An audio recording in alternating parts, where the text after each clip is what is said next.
বন্ধুরা, আজ নিয়ে এসেছি হাঁসের ডিমের দো পেঁয়াজা। প্রথমে হাঁসের ডিম সেদ্ধ করে মাঝ বরাবর কেটে নিলাম। তারপর ডিমের মধ্যে হলুদ গুঁড়ো নুন মাখিয়ে ভেজে নিলাম।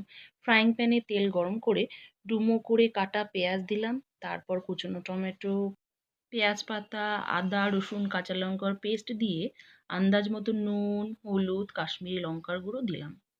তারপর কষাতে কষাতে তেল ছেড়ে এলেই ডিম ভাজা দিলাম। সবশেষে জল দিয়ে দিলাম। ঝোল ফুটে এলেই গরম মশলা দিয়ে কিছুক্ষণ ঝোল ফোটালাম। তারপর সবশেষে কুচনো ধনেপাতা দিয়ে ব্যাস রেডি হাঁসের ডিমের দো পেঁয়াজা। এই দো পেঁয়াজা শীতকালে গরম ভাতের সাথে বেশ ভালো লাগে। বন্ধুরা, তোমরা যদি ইচ্ছে করো এই হাঁসের ডিমের বদলে মুরগির ডিম দিয়েও এই রেসিপিটা অতি সহজে ঝটপট বানিয়ে নিতে পারো। দো পেঁয়াজা মানেই সেই আস্বাদ।